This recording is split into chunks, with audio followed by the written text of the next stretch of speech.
Cette polémique maintenant autour de la présence du conseiller national UDC Dominique Bettig à un congrès d'extrême droite en France le week-end dernier. Embarrassé par la teneur des propos, Dominique Bettig a quitté la réunion plus vite que prévu. Mais la question demeure, qu'est-ce qu'un honorable député suisse est allé faire dans cette galère? Une seule caméra a pu filmer ce congrès, c'est celle de Mise au Point. Enquête, Peter Berny. Nous sommes à Orange, il est 13 h. Cette femme de 35 ans, maman de 6 enfants, est l'une des dirigeantes du Bloc identitaire. Un mouvement français fondé en 2003 et classé à la droite de la droite dure.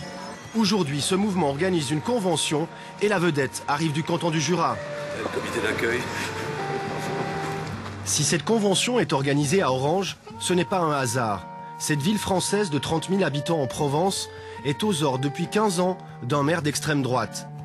Ici, il y a plus de caméras de surveillance que d'habitants dans les rues.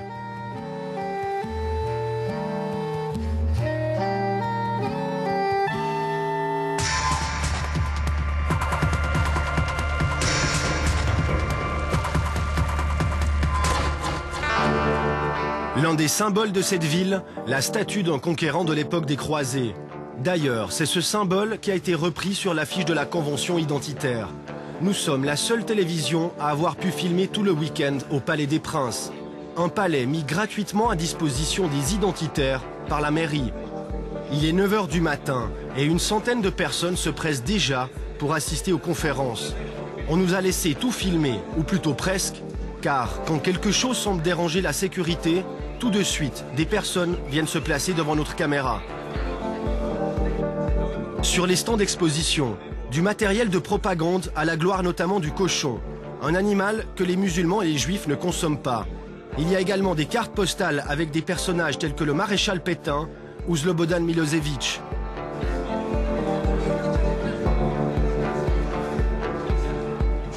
Vers 14 h, arrivée de Dominique Bettig à la convention.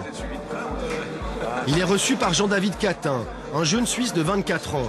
C'est lui qui l'a invité ici à Orange. Dominique Bettig se rend directement à la conférence de presse. Il prend place aux côtés de tous les responsables du bloc identitaire qui annoncent aujourd'hui à la presse française la transformation de leur mouvement en parti politique. Le fondateur et le leader du bloc identitaire, c'est lui, Fabrice Robert. Aujourd'hui, il se présente aux médias comme un homme posé et réfléchi. En tant qu'identitaire, c'est défendre l'identité de notre peuple, défendre la civilisation européenne qui aujourd'hui subit les ravages à la fois de l'immigration et du développement de l'islam. Nous sommes pour une Europe européenne, une Asie asiatique, une Afrique africaine. Mais si je vous dis maintenant, par exemple, que vous êtes raciste, qu'est-ce que vous me répondez? Je vous l'ai dit, je ne suis pas raciste, je défends mon identité et je respecte l'identité des autres.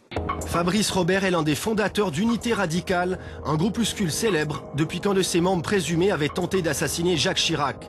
Un groupe dissous pour cause d'idéologie raciste, discriminatoire et antisémite. Et quand certains médias parlent d'extrême droite, qu'est-ce que vous en pensez?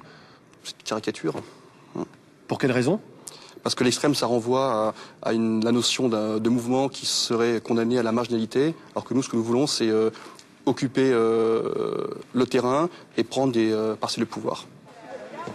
Il est 16 h, 500 personnes pour l'une des conférences les plus attendues du week-end. Dominique Bettig est assis aux côtés de l'Italien Mario Borghesio de la Ligue du Nord et d'autres députés de partis européens très à droite. Le programme de l'Italien est plutôt éloquent, un véritable appel au combat. Il nous fait donc une école européenne de formation. Je lance ici la proposition d'une université, pas seulement d'été. Nous devons créer cette communauté étudiante de soldats politiques qui sont capables de faire face sur le terrain physique à nos adversaires. Soldats politiques de l'Europe des peuples. Et lorsqu'ils se mettent à hurler, la foule l'acclame, l'ovationne.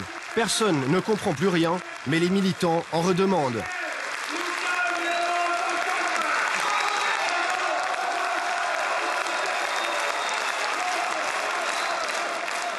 Juste après, c'est au tour de Dominique Bettig. C'est la première fois qu'un député de l'UDC prend la parole en France, et je précise qu'il le fait à titre personnel. Je vous demande donc des acclamations pour le Conseil fédéral, c'est-à-dire pour le député suisse de l'UDC, Dominique Bettig. Conseiller fédéral, c'est peut-être un peu vite dit. Ce qui est sûr, c'est que lorsqu'il s'exprime, il n'a pas du tout l'air gêné de mentionner l'UDC à de nombreuses reprises. C'est avec un grand plaisir que je suis ici parmi vous. Il n'était pas prévu que je vous fasse un discours aussi brillant et aussi truculent que celui de mon collègue de la Ligue du Nord, mais je vais vous expliquer un peu la situation de l'UDC et bien sûr insister sur les parentés, les similitudes qui existent entre vos préoccupations identitaires, vous, amis européens, et celles de mon parti, l'Union démocratique du Centre. Très vite, devant un public acquis à sa cause, il avance des arguments très personnels sur la question des minarets. Avec les minarets, je les appelle les objets phalliques. C'est ma déviation professionnelle de psychiatre. Les minarets sont des objets phalliques qu'on plante, qui disent bien ce que c'est le pouvoir masculin. Ce qu'on demande finalement, c'est une sorte de circoncision pour avoir la paix.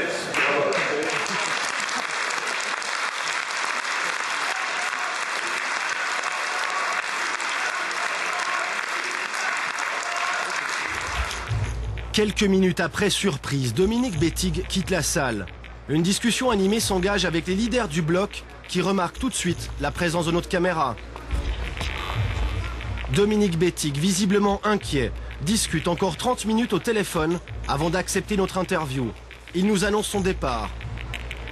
J'ai l'impression d'avoir été un peu mis sous pression et servi de caution alors que je venais juste comme dans la salle pour écouter ce qui se dit, prendre des contacts, mais je voulais pas prendre parti pour quoi que ce soit, ni apparaître comme étant la mouvance identitaire. Surprenant ce que nous raconte Dominique Bettig, surtout lorsqu'on regarde les affiches de la Convention, disponibles sur Internet depuis cet été avec le logo de l'UDC. Sur les affiches du congrès identitaire figure en bonne place le logo de l'UDC. Comment est-ce que vous expliquez ça? C'est pour ça que je pars, parce que c'était pas correct. C'est la raison de mon départ. C'est que j'étais pas au nom de l'UDC, je l'ai demandé. Ils ne l'ont pas fait, j'ai vu ça. Je ne suis pas d'accord de rester. Ce que Dominique Bettig ne dit pas tout de suite, c'est aussi qu'il a quitté la conférence suite à un dérapage. Vous êtes levé parce qu'un intervenant avait parlé d'une invasion de nègres et de morts. C'est pour ça que vous êtes parti? Les propos étaient exaltés et puis moi je ne peux pas cautionner des exaltations comme ça. C'est tout. Même si c'est un problème de traduction, m'a-t-on dit, mais... Bref, à l'entendre, Dominique Bettig n'a rien à voir avec les identitaires. En août dernier, dans Le Matin, il affirmait même qu'il ne les avait jamais rencontrés. Pourtant, sur ces photos prises en avril à Neuchâtel, on voit Dominique Bettig en compagnie d'Émeric Choprade, un adepte de la théorie du complot concernant le 11 septembre. Une conférence à laquelle ont participé plusieurs identitaires. Cette semaine, le quotidien jurassien a en outre révélé que Dominique Bettig avait fondé dans les années 70 un groupuscule à tendance nazi-maoïste avant de devenir l'éditeur responsable d'un bulletin nationaliste révolutionnaire. Dominique Bettig confirme, mais parle d'un romantisme pré- ou post-pubère. Un romantisme d'étudiant qui ne l'a peut-être pas totalement quitté. Sur ce document de l'UDC de mai 2009, Dominique Bettig joue avec les marges de la légalité lorsqu'il évoque une révision dépassionnée de l'histoire. Revenons à Orange. Malgré les sourires, Dominique Bettig est inquiet avant de quitter la Convention. Il est un peu soucieux de son image. Qu'est-ce que vous allez faire de tout ça?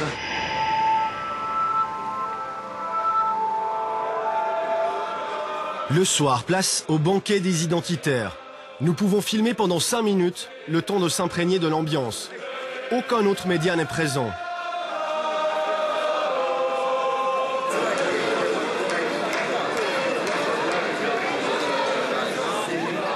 Les Niçois sont parmi les plus actifs du mouvement.